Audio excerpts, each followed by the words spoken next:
My Vols get a big one on the road at Kentucky. So it is time. You know what time it is, y'all. It's time for the Vol View. Here we go.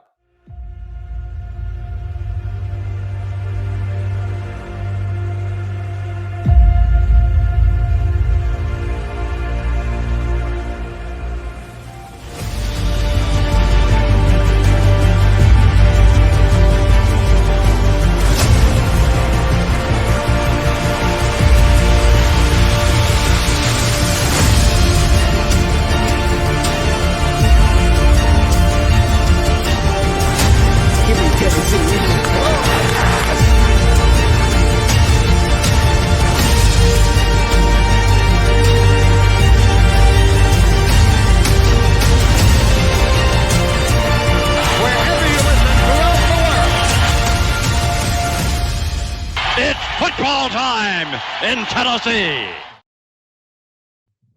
That it is. It is time for the Vol View live here on Carving It Up. And I got to say, I'm really excited about this one from the standpoint of this is a big-time bounce-back opportunity for my Vols. So we got this game on the road at Kentucky, right? So Tennessee on the road, 4-point favorites against the Wildcats. Both Tennessee and Kentucky share the same record, 5-2. The problem is one of those teams is, this has been a common theme throughout my show today. I didn't mean for it to be, but it's just how we're rolling today. One of those teams is fool's gold, and their name is the Kentucky Wildcats. So Kentucky's 5-2, and there's a lot of hype going into this season about this quarterback, Devin Leary. And I know a guy named Devin. He's at the Grid Network. Devin Nettles. Shout out to my guy. He's a Ravens fan. Nobody's perfect, but I love my guy. I love Devin. Love Devin.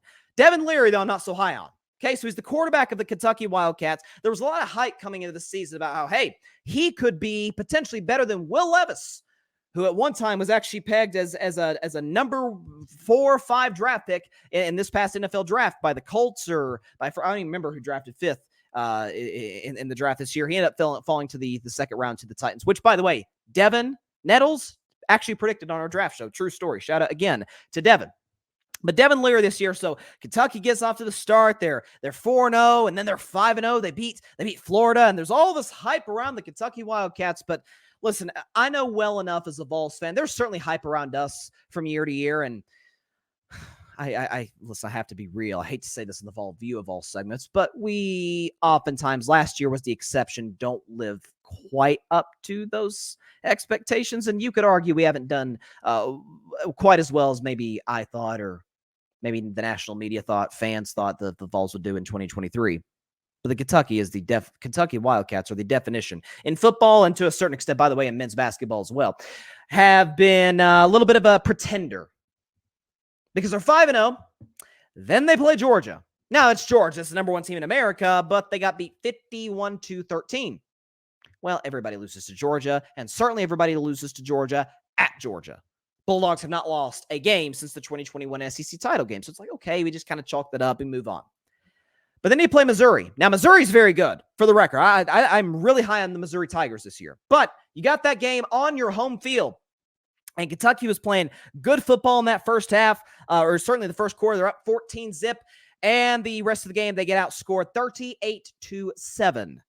And Devin Leary, he struggled in this game, throwing 2 interceptions and barely completing over 50% of his passes and barely throwing for 100 yards. Kentucky, though, is top 3 in the SEC in virtually every rushing category. Whether it's yards per carry, whether it's yards total, yards per game. I mean, they are an elite rushing attack in the Southeastern Conference. Part of the reason for that is they don't trust their quarterback. They're saying, I mean, again, in that game, which that's the last game they played, was against Missouri 2 weeks ago at home. They ran the ball 31 times for $179, 5.8 yards a carry. I mean, they were like, hey, let's just give the ball to all of our key backs here. Ray Davis in particular. But at the end of the day, when they're trailing by double digits, they got to rely on the quarterback to actually throw passes. Then it becomes a little bit of a problem.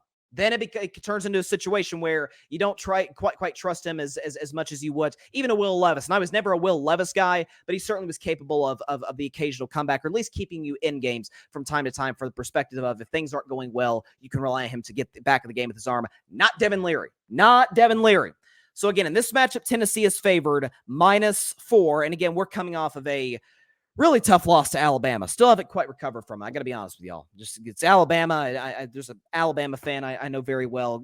Good friend of mine, and he was he kind of let me hear it. Not too bad. He's a cool dude, but he let me hear it a little bit yesterday at the gym playing basketball. But the point is, Tennessee's up 20-7 in the first half. Joe Milton's balling out. Defensive line is getting to Jalen Milroe of Alabama, and the secondary is forcing turnovers.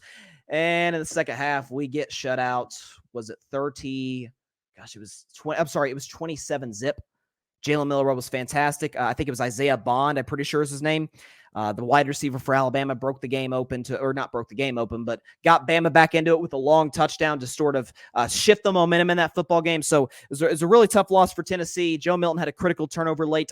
Other than that, I actually thought he played relatively well. I thought he's one of the few bright spots for my Vols. And so, but I'm looking at this one. Kentucky's coming off a bye. All the wise guys in Vegas are saying, take the Wildcats. Understand the fact that Kentucky is playing really good football right now, or was playing good football up until these last two games. And it's not what it seems, right? Like Tennessee, they match up well with Tennessee because their ability to run the football at a high level. Listen, folks, at the end of the day, this is Tennessee, this is Kentucky. There was a time actually up until about a decade ago in which Tennessee had this crazy win streak against Kentucky. So, and then they had the Butch Jones era and the Jeremy Pruitt era, and there were some losses in there. And so it's Mark Stoops, by the way, head coach of the Wildcats, has done a heck of a job. Given the situation he's in, they're not going to put Alabama expectations on him or Oklahoma or USC expectations on the guy. That wouldn't be fair, obviously. But he's done well with what he's given. But if this comes down to the quarterback matchup, which I believe to a certain degree it will, both teams will run the ball well. Kentucky's come off the bye, so they're rested. Both teams pissed off coming out their last game, getting blown out. But both teams can run the football effectively, but at some point or another, it's going to come down to, can the quarterback for the other side make the necessary throws to win the game? My quarterback can. Joe Milton can. Devin Leary has shown us unequivocally he cannot. Give me my Vols 34-20. That should say Vols -4. I apologize for that. That should say Vols -4, but nonetheless, Tennessee will cover. I actually do have a bet on this game. So I do feel confident in Tennessee's ability to win when it's all said and done. But give me my Vols 34-20 over the Wildcats to win this game. I've got a let's see. Do we have the second graphic? I think we've got it back on. Hang on. Let's see. Tennessee, Kentucky. I've got it on here at some point. Where is it? Because again, this was -4. If it was -9, I'd still take Tennessee. I'm not gonna lie to y'all. Okay, I think the matchup works much better in Tennessee's favor. What do we got here? Let's see. Okay, there it is. Yeah, Tennessee 34-20. Updated the line. There's Tennessee -4. It's kind of flirted with Vegas has kind of flirted with the -3.5, -4 line over the last week or so. It's a night game in Lexington, which the last time that was the case, Tennessee went on the road. And I think we won that game by 5, if I'm not mistaken. Hendon Hooker balled out, outplayed Will Levis. The game in my Vols, 34-20 over the Kentucky Wildcats. So that's it for this edition of the Vol View. We'll be back next week. Tennessee, I think we have a homecoming game against UConn. It's like an old women's basketball matchup, except it's in football. Tennessee, UConn. Shout out, rest in peace to Pat Summit, and shout out to Gio Ariema. Those were great battles back in the day. But Tennessee beats Kentucky 34-20. They cover the 4-point spread, and that is it for this edition of the Vol View. Thanks so much for watching the show on YouTube, and be sure to go click that big red subscribe button and check out the other clips and full shows from Carving It Up Live, as well as our other incredible content creators here on the Grid Network.